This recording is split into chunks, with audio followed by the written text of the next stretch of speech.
There you are. Splendid. Hello, my lovelies, and the warmest of welcomes to Tuesday Night Live with me, Boaty. And I should be taking the most enormous pleasure in coming into your eyes and indeed your ears over the next hour. Thank you so much for joining me. And well, what will we talk about today? I wonder. We could continue yesterday's interesting discussion on the future of motoring with particular regard to electric vehicles. You could tell me what you've been eating today. Of course, I always want to hear about that. You could regale me with tales of things that almost but didn't quite fall on your head, or we could all join in and sing together.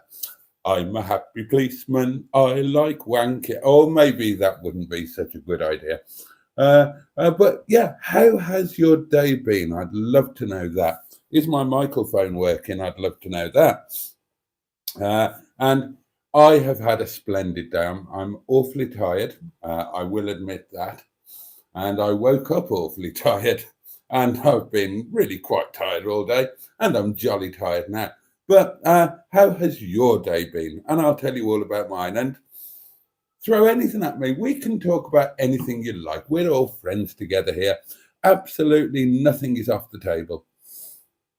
And I don't mean that in a literal sense, because many things are off this table.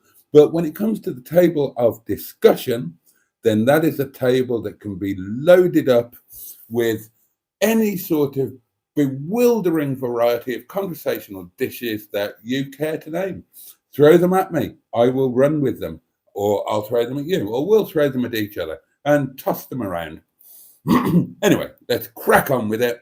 See where we go. Jolly good. I'll just have a slurp of wine because hasn't it been warm? Hasn't it been absolutely lovely? I went out for a good old topless thrash today in Mingebag, and I gave her a right kick in and she loved it.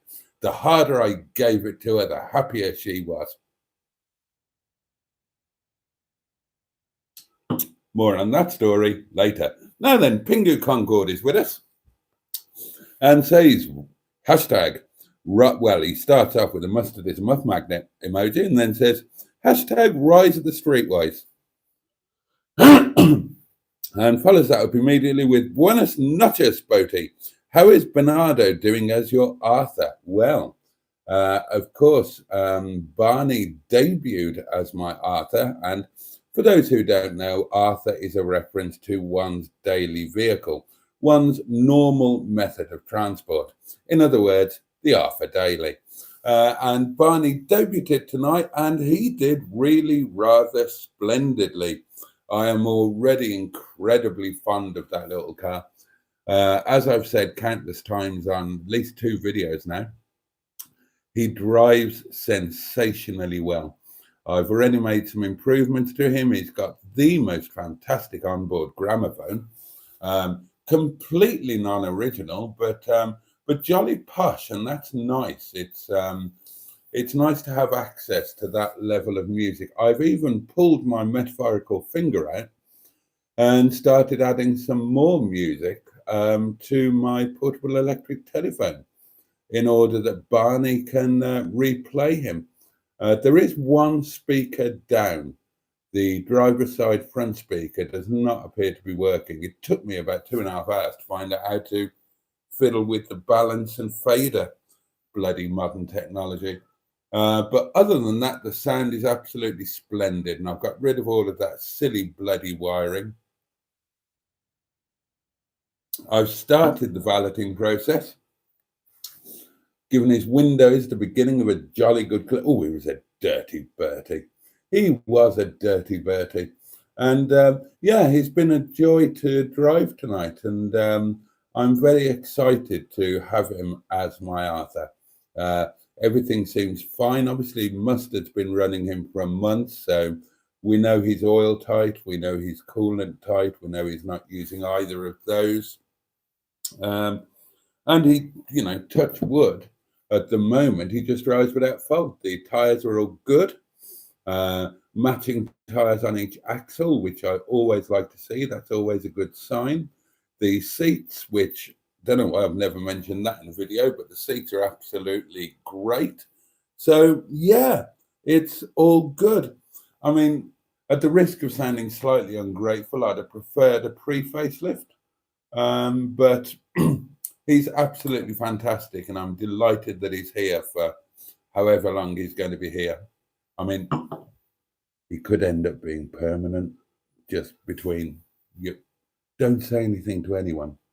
Don't mention that to Mustard or the unknown banker or anything like that. Would you? Shh. A little secret. Yeah. I'm very fond of the little chap. Joe is here. Joe from the community channel Cars with JC. Good evening, Joe. I hope you're well. Barry is here. And he says, good evening, peeps. Hope you are okay. I'll just be listening tonight and not doing much talking. Wowzer, it's hot, says Joe. It bloody is hot, isn't it? Simone is here and says, good evening. Agrees that it is rather toasty. Bad Books is here. Good evening, all. He says, the fabulous Super Neil Gibbons, the Gibbinator, is in our midst and greets us with a hearty and manly hello all. Oh dear me. Simone's mum's cat went over the Rainbow Bridge today. He had a heart murmur, and unsurprisingly, Simone is somewhat upset about that. There's you have my absolute sympathies there, Simone. I grieve far harder for animals than I do for humans. Human grief and passing I can cope with. Losing an animal, I absolutely lose the plot. I only have to think. I only have to think about any of my former furry friends, and I'll start blubbing. Oh God, I totally fall apart, completely lose it.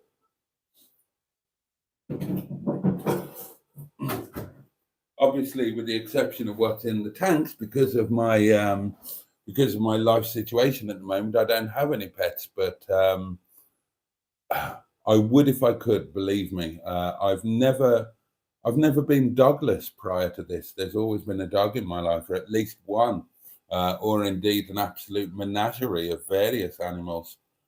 And it so it does feel. Oh, right, jolly good. Sorry, I just got a little alert there. I suffer from what my pal Rod calls the pen of distraction. If Rod is banging on about something, we used to do this on the radio show, and you wanted him to stop banging on about it, you just hold up a pen like that. We called it the pen of distraction, and he would immediately, he couldn't help himself. He'd be, oh, a pen. But yeah, what was I talking about?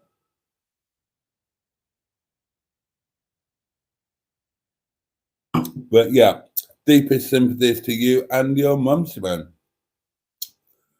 The only electric vehicle worth my time, says Barry, who, remember, is going to be listening and not talking, is Scale Electric. God, that takes me back. I never had one. Or TCR, nothing of that nature. But my friends did, and of course I played with them. I was more of a model railway child than a Scale Electric. Although to be fair, I never had one of those either. I mean, what I really was a child that was forced into a life of bloody training, whether I liked it or not. And I had no time for such nonsenses as enjoying myself or toys. Bear with.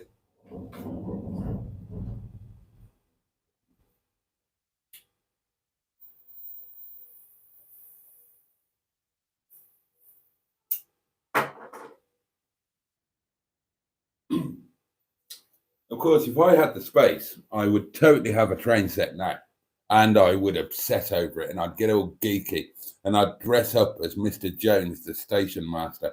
I've got a frog in my throat. I'm so sorry.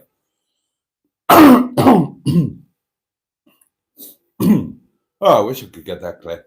Dear me. Yeah, I would absolutely love a train set, and I would obsess over it. Now, my friend, big, tall Steve, who I think you all know, you'll know him from the Fiat 500 video, the Peak District pub meet video where I had to go in his TVR, and of course, most recently, the Jaguar video that I haven't actually done yet. But you'd have seen a bit of it on the Daily Diary and a bit of it on a couple of shorts. Why is a pair of shorts called a pair of shorts? Because it's only one item, really, isn't it? Admittedly, it's an item with three apertures. It's got 3 holes in it, but it's only one item. And yet we call it a pair of something. Now, a pair of glasses, you can understand because it's got 2 glasses. But a pair of shorts, I mean, has it got 2 shorts? It hasn't it? It's one item that is shorter than the usual item that you would have in that place on your body. So it shouldn't really be called a pair of shorts. And I should probably write to somebody and complain about that. But yeah, Big Tall Steve, he's busy putting a mezzanine into his huge garagey workshop thing. And I didn't know what one of those was. He was telling me all about it. And I thought at some point I'm going to have to admit that I don't know what the fuck he's talking about. And I have no idea what a mezzanine is. But apparently it's like a second story in a thing that previously didn't have a second story. And he's putting one in his thing. And the first thing that came to my mind, fantastic. You can have a train set. But he's got other plans for it. And that's a shame.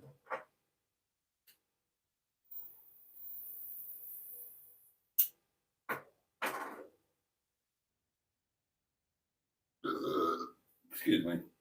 I could really do with a friend who had a train set so I could go around and play with it when I had the time, which I never do, so it probably wouldn't happen. So it's probably a waste of time, really. Start talking about something else, Boaty. Okay, I will. Ashley Stewart is here and says, evening all.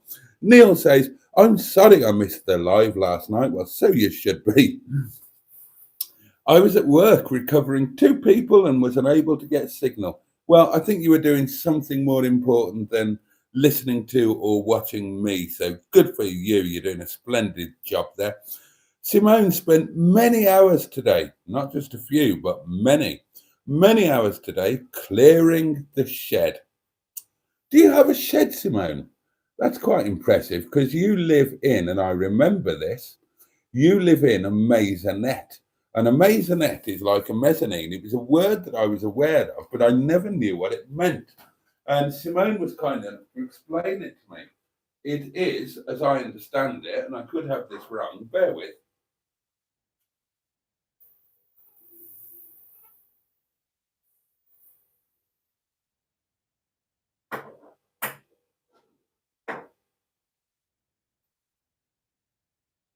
As I understand it, it's a kind of apartment or flat, which didn't start out as a flat. It's an apartment within a larger building that was a single dwelling, but was subsequently compartmentalized into individual dwellings. I hope I've got that right.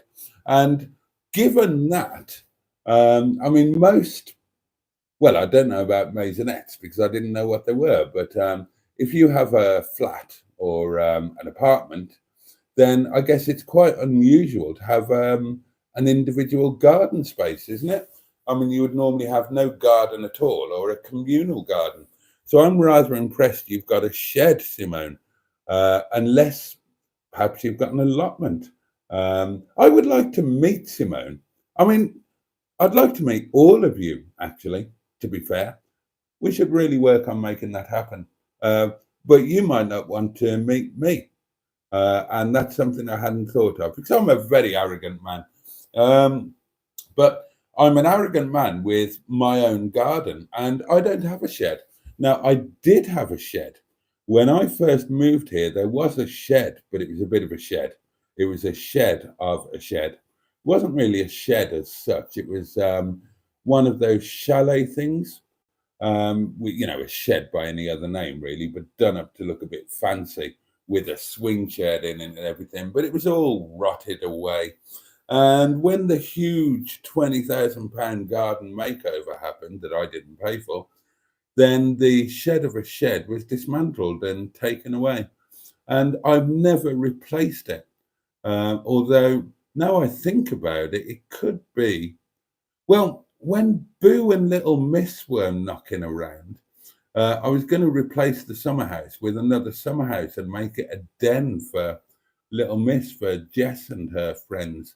But then, of course, we moved to Matlock Bath instead. They didn't want to live here. Nobody wants to live here. Nobody apart from me wants to live here. Bernard won't live here. Too remote. Same thing with Boo and Little Miss. It was too remote and too haunted. And other people just don't want to live here because I'm here, which is perfectly understandable. I wouldn't want to live with me. I definitely wouldn't want to share a bed with me. I kept my socks on the other night. Dear me. Imagine that, having to share a bed with somebody that kept their socks on. It's not something I do every night, but I'm not going to lie to you. When I'm alone in bed, there are times when I keep my socks on. So I haven't got a shed. I've just got that patio area up at the top of the garden. You'll all have seen it. And that's where the shed thing was perched. And now it's just like a patio area. And I thought as soon as the garden makeover is done, I'll put table and chairs on the patio and make a secluded dining area. Because I've got, well, at the time the garden makeover was done, I had dining for 16 people down in the yard part. But that's kind of a bit public. I mean, it's not public, it's private, but it's not very private because you've got the private road going along the back that's shared access for all of the row of cottages. So you'll get my neighbours driving past and complaining about the noise. That's a joke, by the way. So I was going to put table and chairs up on the top bit and have like a secluded dining area where you're not going to be overlooked because there's trees and foliage and whatnot. And I've never quite got round to it, to be honest. It's still something I'd like to do. And on the stoned, it's not stoned, is it? It's barked, is it? I can't remember what my own garden is. But on the raised bit behind the railway sleepers, I thought I'd put one of those big swingy seaty thingies. And I haven't done that either, partly because I keep forgetting about it and mostly because I can't afford it. I mean, I couldn't afford the dining set either. I was going to, that's the sort of thing that you stalk Facebook and eBay for, isn't it? And buy secondhand. Well, you do if you're as poor as I am.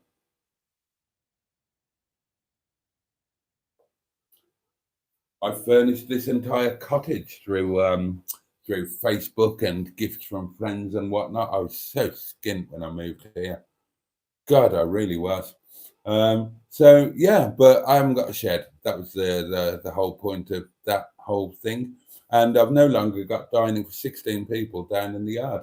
I got rid of the older, larger dining set, which you've all seen the table and chairs this side, which looked lovely they were really expensive, really expensive. I bought them secondhand off eBay.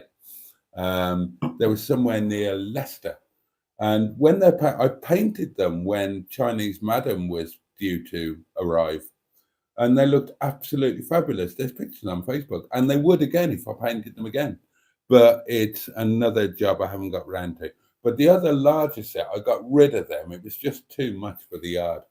I sold them on Facebook very cheaply because I'd had my use out of them. And I thought it'd be nice for somebody else to get a real bargain. I do that. I sell stuff way too cheaply, including cars. Because if I've had my use out of it or I got it at a really good price, then I like to kind of pass it on and give somebody else a chance to get a nice little bargain. And it saves the hassle of, having to deal with loads because if it's cheap enough, the first person who says, have you still got this? And you say, yeah, they'll say, brilliant, I'll come and buy it. Thank you. and it just makes life a lot easier. But I'm glad I got rid of them because the yard was too cluttered. And quite frankly, I didn't often get 16 people coming round wanting to eat outside, or al dente, as the Germans call it. So yeah, I got rid, and obviously now I've got, well, the bins go over there, which is a much better place for them. And I've got Bob, the inexpertly constructed palace of motory delight, and I need to carry. I've got such a long list of things that I need to do, and I had a long list of things to do this summer, and I've done approximately none of them, and there's not much summer left. And these are all things that I was to do this summer that were carried over from the summer before. So we'll carry them over to next year. As long as I live forever, everything will get done eventually. So we said, oh yeah, we did all that. We said hello to those nice people, didn't we? Dinosaur Dad is here. Ross, evening all, showered, shaved, ready to go. And the leader of the Proud Boys has just got 22 years for the Capitol riots. Oh, has he? Bloody hell, well, this is a surprise. Mustard is here, or was here. It's probably gone now. And says, hello, chickens.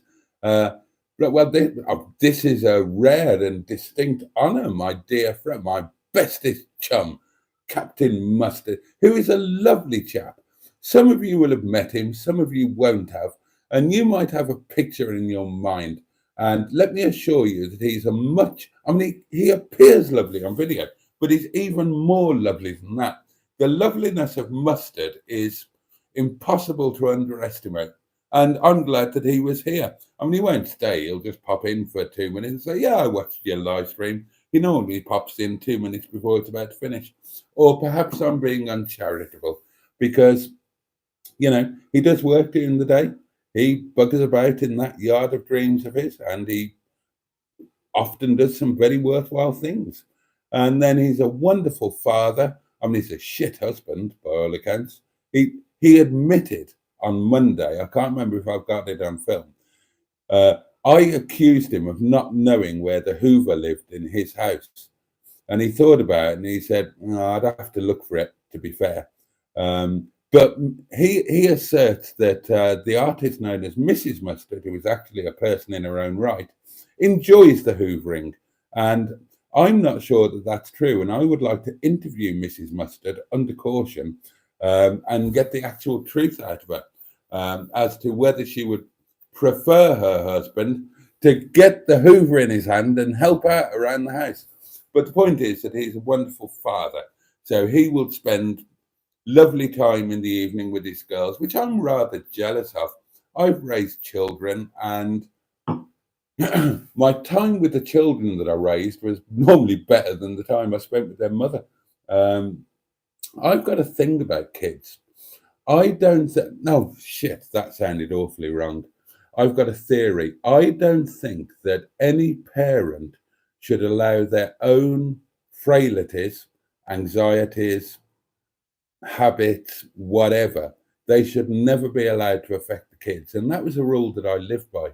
So whenever I was raising children, they would never know if I was in a bad mood. They would never see me drunk. They would never hear me use bad language. I would never say that I was too busy or too tired to spend time with them. And I loved that time, and I miss them all dreadfully. It's one of my biggest regrets that I don't have ongoing relationships with the kids that played a part in my life and I played a part in theirs. But Mustard is that sort of chap. So, you know, between working at the yard and then cooking and spending time with his girls and presumably nodding a quick hello to Mrs. Mustard while she's whizzing round hoovering and, you know, just catering to his every male whim, then he's got to edit videos. So I can well believe that he would love to inure himself in my live streams, but he simply doesn't have the time. I would gladly watch every one of his, but that's not always possible for me. Indeed, his last one, I was watching it, and then Steve turned up and we had to go out and drive a Jaguar, and that was the end of that. Anyway, it's jolly nice that Mustard was here. Skick says, how much is the 623? And to be honest, I can't really think of a new way to answer that, Skick. I can only keep giving you the same answer, which is, I don't know.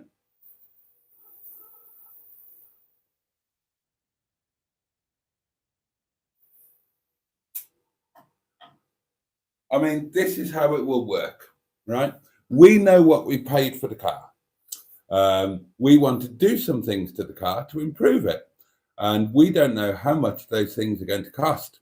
When we've done all of the things we want to do to the car and we've added up how much it cost, we will add that to the purchase price of the car. We will add an amount of wages for myself and Mustard and a return on investment for the unknown banker, and that will be the price of the car. But we don't know what that is yet, Skick. I mean, you've asked so often that I assume you would potentially like to buy it, and you would be more than welcome.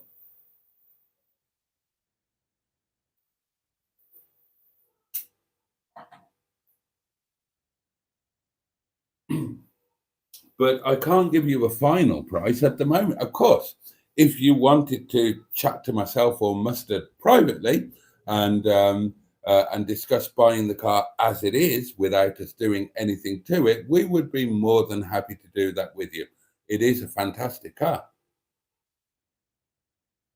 And whoever ends up owning it will be a lucky and happy chap or lady. You look a bit rough, Boat, says Skick. Yeah, I'm knackered. I'm knackered, basically. It's okay. It's all good. Good evening, says Jimmy Quinn. Good evening, says Rob Hedgehog. Mustard says, I'm going to try the pen of distraction next Monday. Russ says, model trains, that's it, I'm out. Neil says, I used to love my track. Used to put electrical tape on the back wheels to help them slide around the bends. A trick I learned from my dad. Now, I've heard about that, actually. I didn't own one, but I've heard about that. And I heard about it from my friend, Tom Wrigglesworth, who is somebody that you may or may not have heard of. Certainly, if you've seen him, you wouldn't forget him in a hurry. And that was something that he knew about and told me about. And yeah, it genuinely is a thing. You can power slide a scale electric. Short trouser legs makes perfect sense. Well, it doesn't. Because, yeah, short trouser legs, shorts, but why a pair of shorts when there's only one of them? That was the point. I'm back, says Joe. How is everyone? I didn't know you'd gone. Simone says, my home was purpose-built. Separate shed, garden, and what was a coal shed under the house. Well, that sounds like a splendid arrangement. And I wish you joy of your separate shed and garden. I'm quite jealous of the shed because I would quite like a shed now. I've got a power washer and things that I could put in it, except that it would be somewhat inconvenient because the shed would be right up at the top of the garden, which is about 3.5 miles away and uphill. And I'm old and knackered. And I would want the power washer. I'm so sorry. And things down here in the yard where that sort of activity takes place. Now, hiccup. My body is falling apart. Now, you might argue the shed would be suitable for gardening equipment, and you would be right because the shed would be right on the very verge of the garden. But I don't have any gardening equipment. Neither do I need any because I employ his and her matching pair of highly powered gardeners, and they come fully equipped with all of their own equipment, which they may or may not keep in a shed. What I would really like is one of those, a bit like Bob, the inexpertly constructed Palace of Motory Delight, but one of those chesty type ones. You know what I mean? The weather-resistant plastic ones or cupboards. Either chesty opening thingies, like a chest freezer, or, doing a Magnus Pike impression here, and I could put the pressure washer and stuff in there, and you can buy those perfectly easily if you have money, and I don't have any, so I'd have to wait for one to come up second hand when I had a little bit of money. And that would mean I'd have to look out for one, and that would mean having time to do it. And I don't have any of these things. My days are just full of doing things that don't earn me any money, or not enough money anyway. And don't think that I'm complaining. I'm not. I love my life at the moment. And I love the fact that you're all part of it and have helped make it as good as it is. So thank you for that. And I will happily buy you lunch to say thank you. Possibly. If I've got some money. Oh dear. Simone lives so close to me, says Joe. I'd love to meet her as well. And Neil says, is she in the 55-mile radius? Oh dear. Oh, and Simone is suggesting to Joe a YouTube crossover film. And I tell you what, Joe, I would bite Simone's hand off there, metaphorically, not literally, because obviously your channel, Joe, is brand new. Simone's is well established and very popular. And Simone is an amazing presenter. So, and I imagine a jolly nice person. She's always struck me as a jolly nice person. I mean, she might be a total cow. I'm sure you're not, Simone. I'm sure you're not. You come across as lovely. So yeah, bite a hand off, Joe. It'll do you the world of good on a personal and channel level. I'd love to do a crossover film or whatever you call it with Simone as well, but I don't live quite so close. Oh, I am doing some filming with somebody else coming up. I was messaged tonight, and yeah, that's going to be fun. I'm looking forward to that.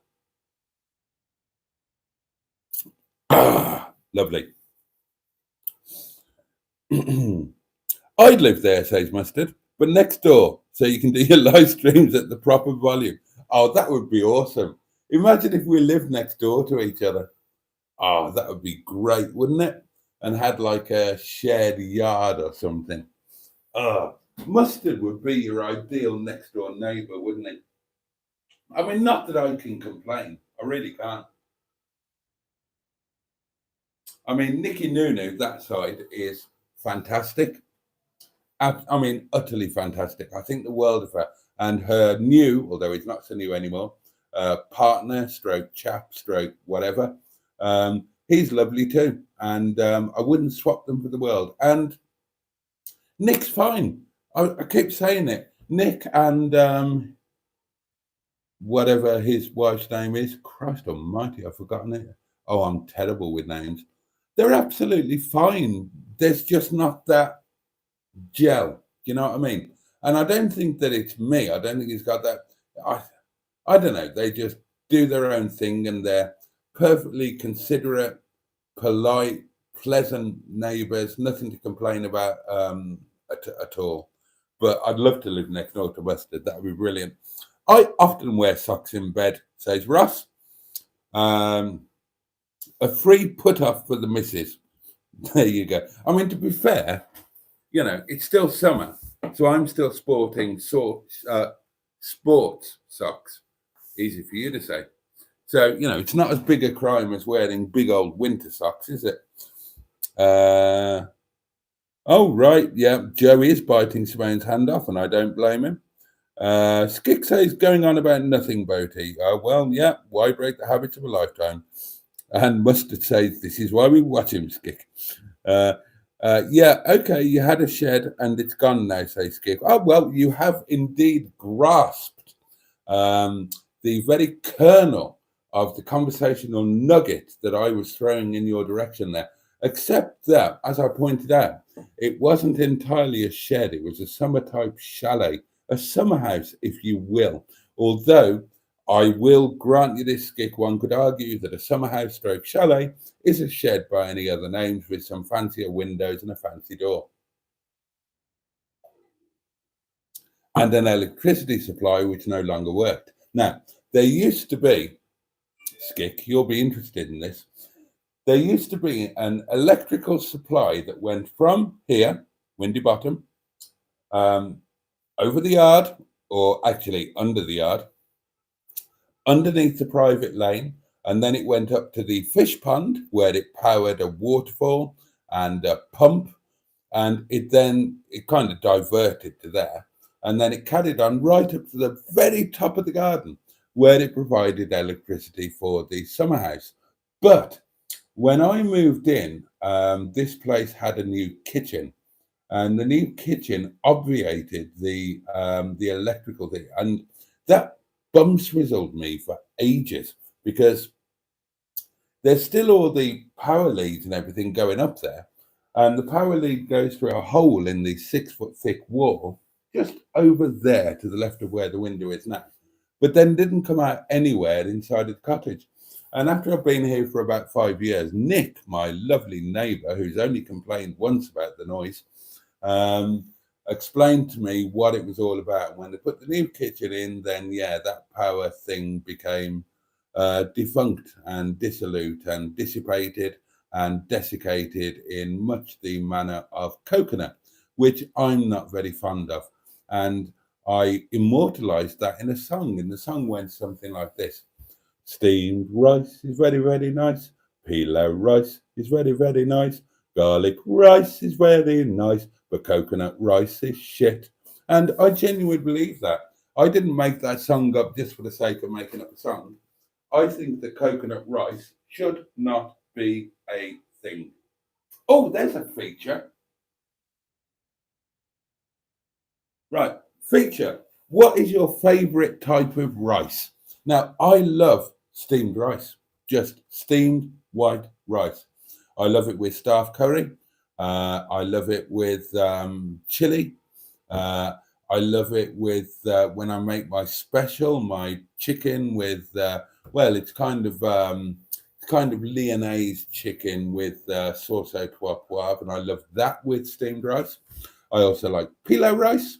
I love garlic rice. I like egg fried rice. But coconut rice, no. I mean, rice should never be sweet, and quite frankly, that's an end of it. I make coconut rice all the time at work, and it's just steamed white rice with coconut powder, with cream, with a bit of sugar.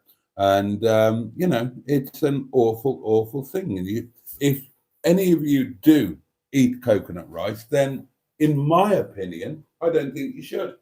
But then I suppose maybe I'm being unfair. Rice pudding is also a thing, and that's sweet, and we serve that in the restaurant as a dessert. We make it ourselves, Nepalese rice pudding. So maybe I'm being completely unfair, and maybe I should wind my neck in. But on a personal and subjective level, I genuinely do believe that coconut rice is shit. Mustard, says Neil. Have you found that? I found that toolbox for you in my unit. I'll bring it up for you when I come up to see you both. I've had a clear out and found some tools and other bits for you as well. Oh, treats, incoming treats for Mustard. As the Germans call it. Yeah, absolutely. For those who don't know, al dente is the German term for outside. So if you're eating al dente, it just means that you're eating outdoors, under the great blue sky.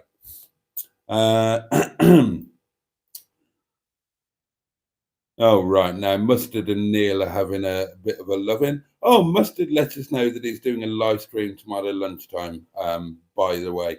And I am going to be doing lunchtime live too, but I'm going to be doing mine on Saturday and Sunday. I decided a week or two ago, I told somebody, I can't remember who it was, I'm going to commit to doing those. And so that I'll have Friday off, but then I'm going to do live Saturday and Sunday, unless I'm doing something else. But if I'm at home, I'm going to do a live. And if I'm doing something else on a Saturday or a Sunday, I might do one on a Friday, or I might do one on all three. It'd be quite cool to do a live stream every day. But I definitely won't be doing one tomorrow because I do a nighttime live, and Mustard will be. So let's all watch it, and it will be splendid. And if Mustard has got his arse in order and pressed the correct button, so that his 99p channel memberships are an actual thing, then not only will I become a channel member of his, but I will gift some channel memberships too on that live stream. So Mustard, pull your finger out or pull your laptop out, your elderly, half-working, steam-powered laptop, sort the 99p channel membership. I know what you've done wrong because I did it as well. And everybody was saying, but it's not there. And I'm saying it should be, I've done it. And it's not. You do everything that you think you need to do. And then somewhere in the top right, there's I think it's publish button that I hadn't pressed. So all of the stuff was in there. The new membership tier was all in there, but I'd not pressed the publish button to make that roll out to the actual doings. And you will have done exactly the same. And that's not a criticism, obviously, because I did it too. So get it done, and I'll be on your live tomorrow. I will become your latest channel member, getting your numbers a little bit closer to mine, and I will gift a channel membership or possibly more, getting your channel member numbers even closer to mine. Actually, I'll check how many you've got and I've got before I decide how many to gift. Might just be the one. I don't want you catching me up. Not that I'm competitive at all, or Mustard either for that.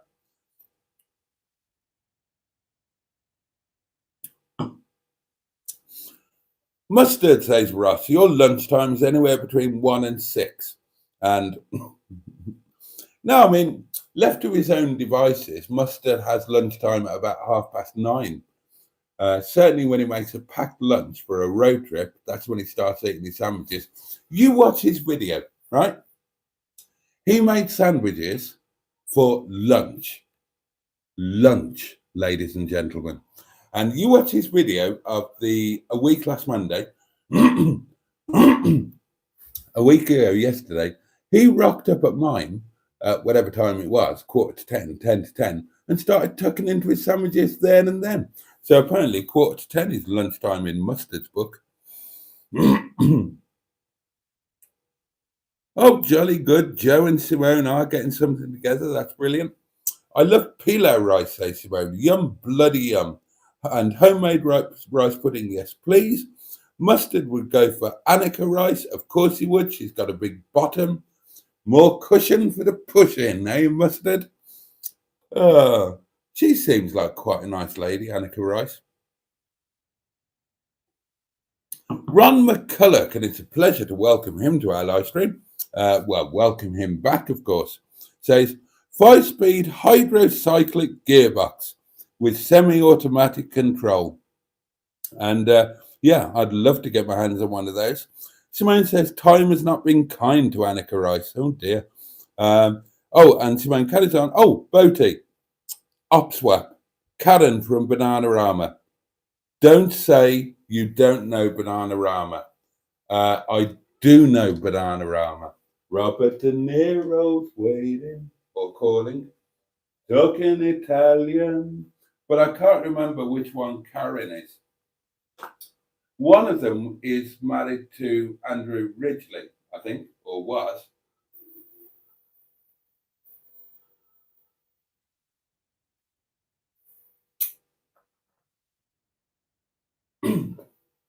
So I can't remember them, but individually, but I seem to recall that there was one that was longer and thinner and more spindly than the others, and was more likely to have the perfect type of, well, I don't want to be offensive, but quite frankly, breasts.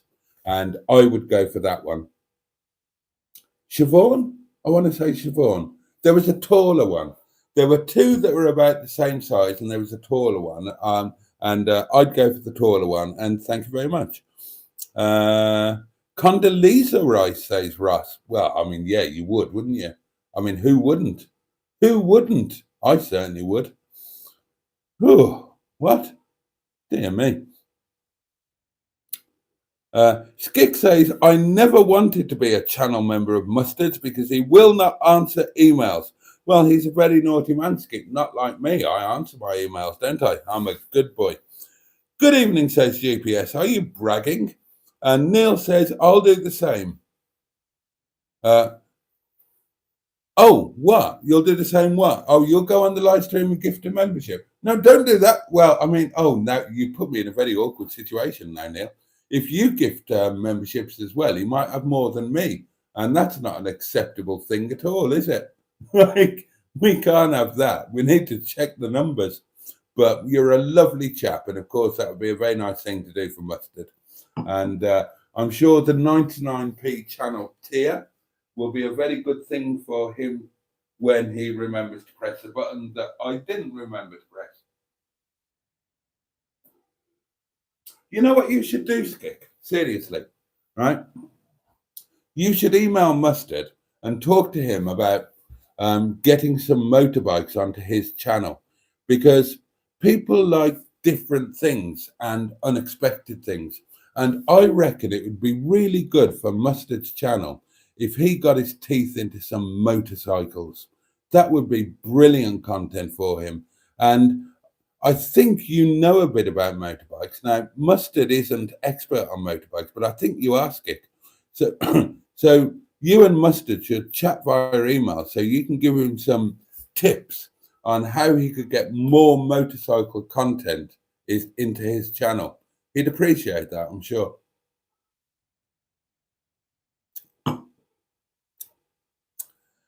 Yeah. Oh, Karen from Bananarama had dark hair. Well,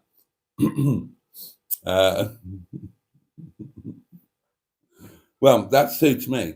But was she the taller one with the potentially perfect busty substances?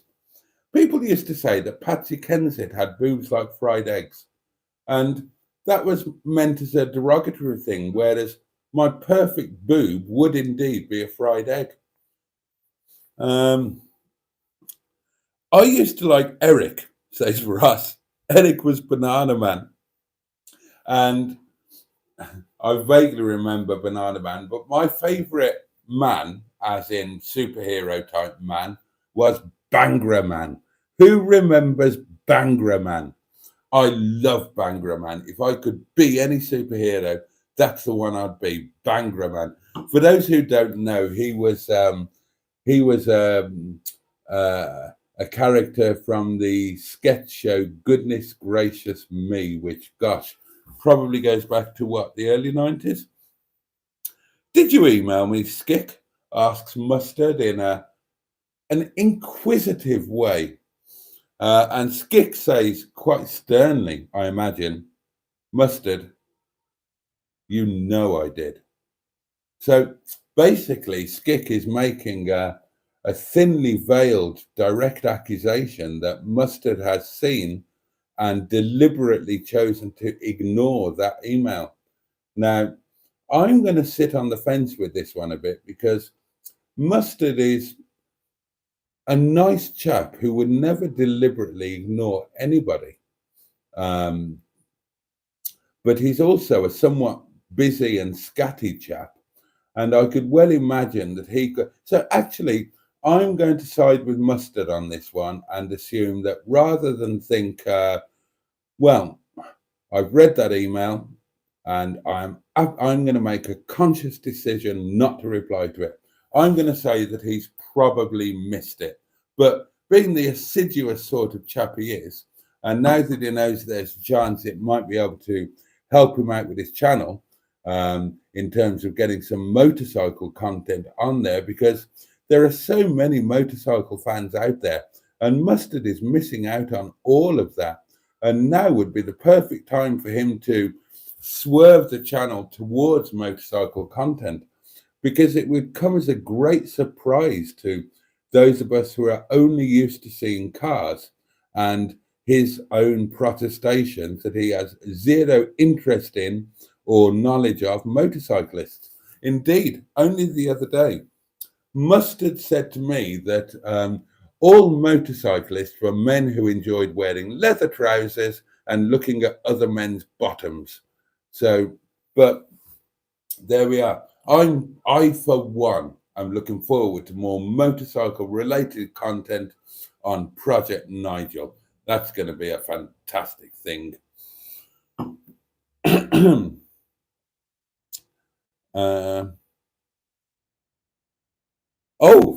Mustard's throwing it back. It's Yeah, it's gone from 30-15 to 30-all because Mustard says, perhaps I answered you, but you never replied. Aha. Putting the ball very much back into Skick's court. So this is getting interesting now. It's difficult to pick a favourite in this battle of the wills between two fairly major YouTube figures. And it's quite right that they're facing each other from different sides of the net because, of course, effectively, that is what they are. They are different sides of the net. You've got Mustard on one side, who is a channel owner or a YouTuber, a channel person. And on the other side, you've got Skick, who is, as we all know, our acknowledged go-to man and expert man in terms of audience satisfaction and content and so on and channel growth. But of course, he doesn't operate his own channel. He's expert on the subject, but he doesn't use his expertise for his own end. So it's very interesting having them either side of the net, batting that shuttlecock back and forwards with their badminton cues with a 10mm tip. I'm really enjoying tonight. Mustard's going to sit on my head next Monday. Where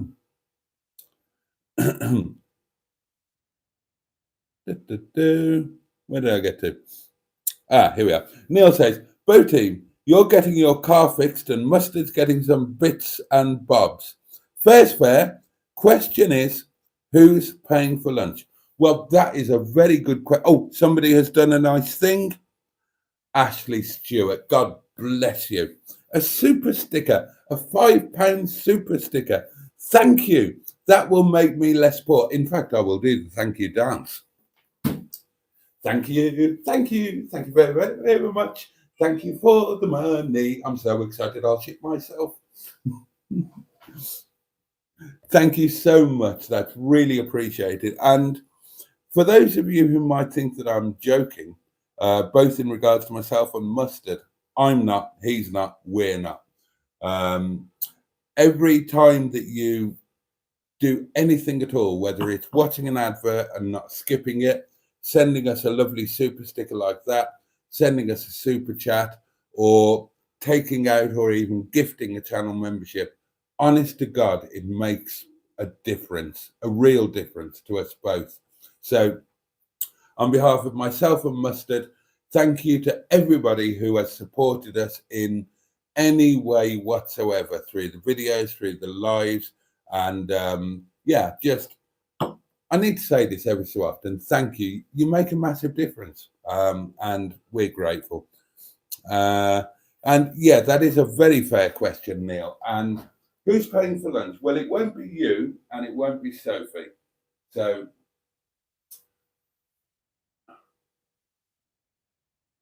who else is going to be there? Joe's going to be there. Mustard's going to be there. I'm going to be there. Oh, now then. Oh, that's going to be an expensive bloody lunch, isn't it? God, 5 of us. That's going to be the most expensive lunch in Mustard and Boaty history. But right, I will put this on record now, Neil, and everybody else who's watching, and then I will deny having ever said it. But if Brian gets fixed, I would be so unbelievably grateful. I will pay for lunch for everybody. There. Now then. And I will totally deny that. So much easier to say things like that. No, seriously, it'll be my turn. Unless it's Mustard's turn. Or, if it's going to be a really big lunch with 5 of us, then maybe Mustard and I should go halves and treat our guests. Maybe it's your turn thing. Maybe when there's 5 or more, maybe that doesn't apply. But yeah, so either I'll pay or Mustard and I, because we will both be grateful, because Mustard's getting stuff and he might get Brian out of his yard and I'll be getting Brian fixed. So yeah, it won't be you paying, Neil. It definitely won't be you. And Oh, what did we have when you came? When you and Soph came, Neil? It was Istanbul, wasn't it? Yeah, it was Istanbul. Right, we'll go to Moroccan shawarma. Have the chicken. You wait until you say, "Oh God!" Did you watch the? Did you watch the daily video? Um, the Daily Diary thing, and I did. It's amazing. It is amazing. So we'll go to Moroccan shawarma and have that chicken. It's bloody fantastic. It, honest to God, it tastes even better than it looks.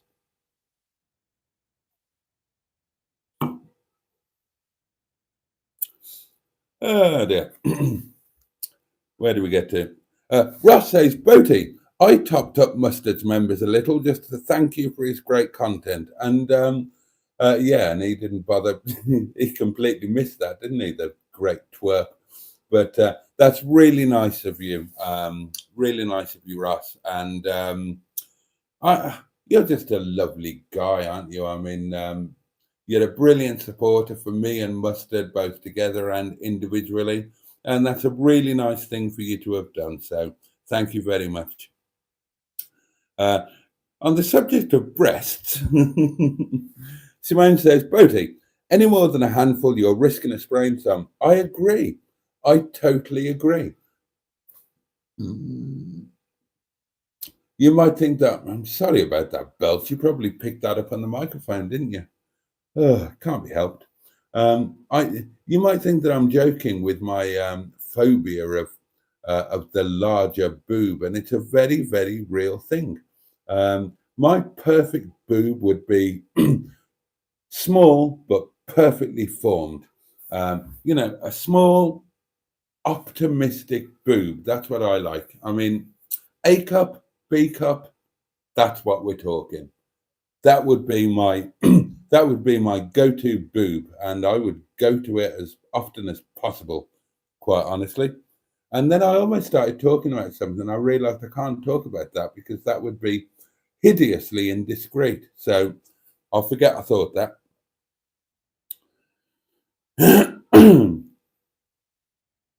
GPS OMG says, sorry, GPS OMG says, did you nick those roses? They're not roses, they are chrysanthemums. From next door's garden? No, I bought them from Tesco. Other supermarkets are available. Send them back, they're going limp. Well, I've had those flowers for Friday to Friday is 7, Saturday 8, Sunday 9, Monday 10, and it's now Tuesday, and it's the end of Tuesday. So those flowers are 12 days old, right?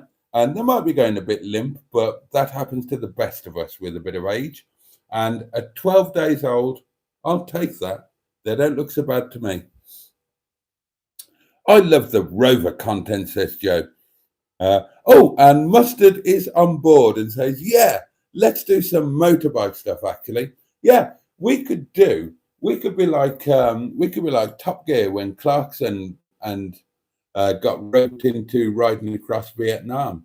We could go out on motorbikes for the day. So I'll tell you what, mate, you start doing the motorcycle stuff and I'll learn from you and I'll catch up with you in a month or 2 years. Gotta love motorbikes, says Neil. Hell yeah. Ashley, you're a legend. Yeah, thank you. Thank you so much. Oh, Michael's here, the lovely Michael. Oh, hang on, what's happened here? Oh, hang on. Oh, I'll come to that in just a sec. I'm very well, Michael. Thank you. How are you? And you're working tomorrow. Good man. Good man. Me too. I've got my work cut out then, says Neil. Yeah, probably. Skick says 30 years motorcycle dealer, Honda main agent. So I would say I have experience in motorbikes. And I would agree with you, Skick. I've got a friend who's got a motorcycle place here, CMC Motorcycles in Clay Cross. Great big place. And I have, Skick, it might interest you to learn, I have owned, that was a northern thing, I've owned 2 motorcycles. And tell me what you think about these, Skick. Genuinely, this is true. I've owned 2 and I rode them both. One was a Yamaha VMAX and the other was a Ducati SP916. So, were those good choices for my first 2 motorcycles? Let me know. Oh, Mustard's done a lovely thing. Mustard sent me a 99p super sticker. Oh, bless him. I feel guilty taking that from him. It'll come back tomorrow. I'll do the channel memberships in his live. Because Mustard is now a channel member of mine. And that must have really pained him because we are a bit competitive. And I have got more channel members than him, or I did have at the last count. I suspect tomorrow that will change and he will get his nose back in front. But, oh, thank you, Mustard. You're a darling. It does look good, says Neil. Oh, yeah, that food. It's amazing, mate. It's amazing. That's where we need to go. That's where, oh, it's lovely. Really, really good. And if you come with us, we won't feel so intimidated when we go in and order it. Now, in Moroccan Shawarma on the Milkstone Road in Rochdale, all of the staff there, they're all lovely. The hygiene is amazing. The food tastes superb. And all of the staff are lovely, polite, professional. It's a lot quicker than Istanbul as well. The service is a lot quicker. But the main guy who serves you, God almighty, he's a unit. He is, I mean, he's muscle upon muscle upon muscle. And if we had you, Neil, we wouldn't feel so emasculated because you would match him in terms of sheer oomphiness. So, yeah, I mean, he's ever such a nice guy. He's really lovely. They're all lovely in there. I don't know why we didn't make that our go-to place rather than Istanbul. It's the first place I went to with Mustard, that first lunch. And we just ended up with Istanbul. But I prefer there for all sorts of reasons. Even Liz. Even Liz said that the guy in Istanbul was a bit taciturn. Whereas going into Moroccan shawarma, it's a bit more of an occasion. And that chicken is just to die for. And the salad, you know, Istanbul, you remember, Neil, those salads we got from Istanbul, 2 of them were virtually inedible. And they were just salad on a bit of a tray. The salad that you get from Moroccan shawarma, it's amazing. You know, the basic stuff, your lettuce, your tomato, your onion, that's all dressed.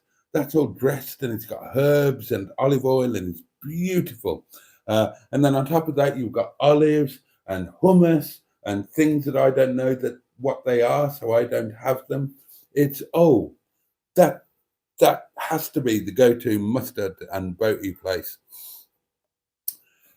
On today's video, says Bad Books, you may have knackered the point.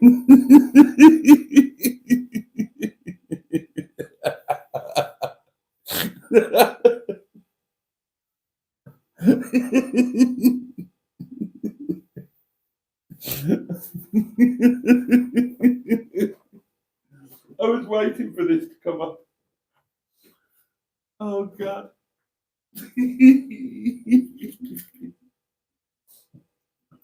Oh, a wine turd. Oh, look, it's time for me to get off.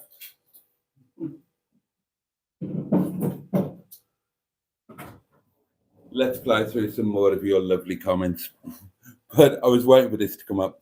Bad Book says, on today's Daily Diary video, you may have knackered the pointing in the interior of the yard bathroom. Right. Now, for those of you who have watched today's Daily Diary or who watch it at any point in the future, warning, there is a section that was filmed in the yard bathroom. I filmed it for a joke. It's not like the one I did previously where there are sound effects. It's real, right? It's only a short clip. It's only about 10-second clip, something like that.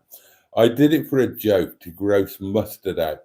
But then Mustard double dared me to put it in the video.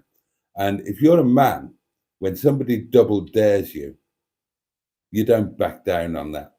So it is in the video. I can only apologize, but I genuinely had no alternative. Mustard genuinely double dared me to put it in. So, of course, I had to put it in. And if it offends any of you, I can only apologize. And it definitely won't happen again until the next time.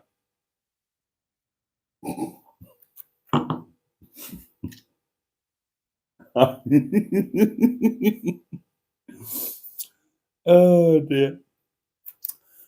And GPS, OMG, says, surely one of you own a sandwich toaster so you could have some toasties. Cheese, beans, and onion toasty. I've talked about those things. Of course we own them. Well, I imagine I do. I imagine there's one under the sink. Mustard will have one under the sink as well. Everybody does, even if they don't know it. But they're just not a viable thing. They create things that you can't eat because they're hotter than the surface of the sun. Dinosaur Dad is wonderful, says Mustard, and I agree. Just chilling out at the moment, says the lovely Michael Burrows. Enjoying watching you, and I'm enjoying you watching me, Michael. Thank you so much.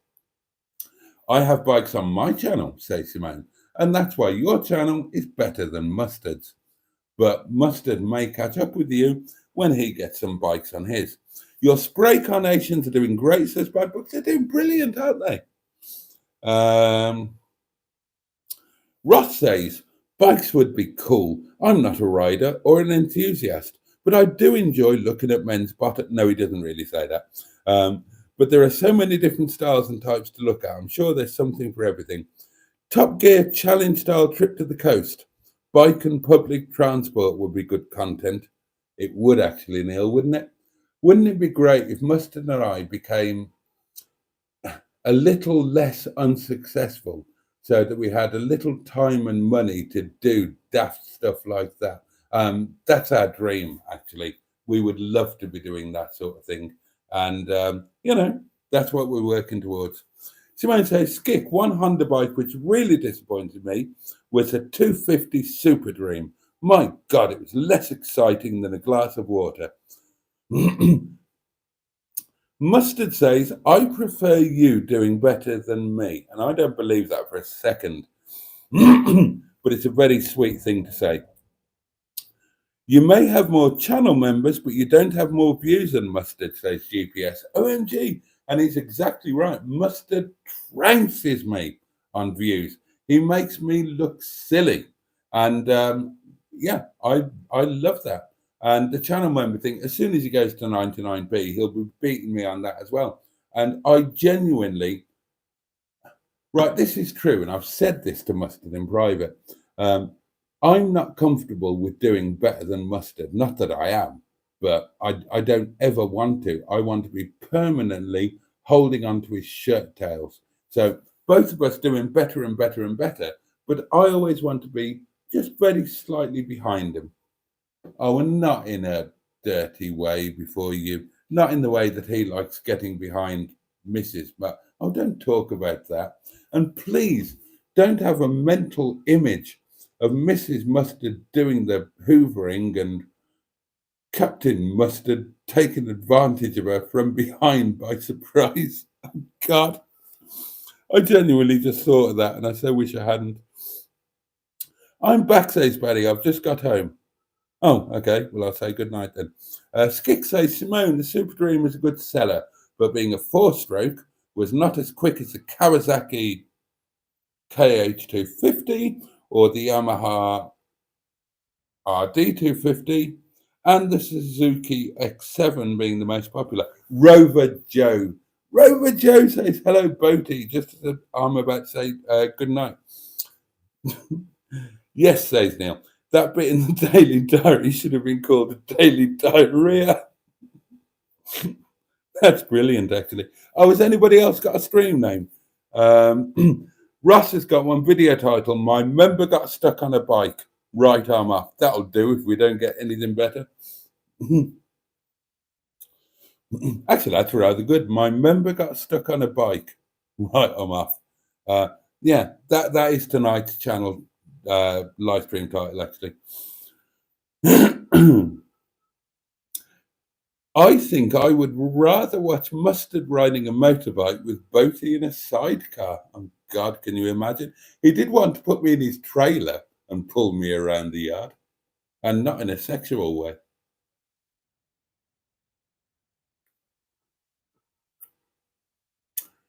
And Simone says, Mustard is more entertaining than me. He's better at editing too. He is entertaining, he is brilliant at editing, but Simone, don't do yourself down as a presenter. You are top notch. And Skick would partially agree, although he would go a little bit further. Darlings, it has gone midnight. I am tired. As has been pointed out, I do look rough. I had the best day today. I had a right old going minge bag. You'll see that in the daily diary. You'll see the whole thing. I'm not going to edit it down. I'm just going to put. I took it up Frogger Edge and I gave it the beans.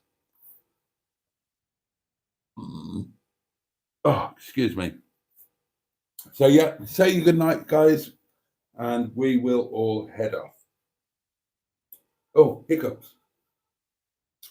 Oh, lunch was great today, by the way. I had a little bit of a mini midweek roast. I had garlic chicken with Yorkshire pudding, roast potatoes, and the last of ram's beans from his garden, although he has promised me some more. And tonight I will be having Chinese chicken curry. And lunch tomorrow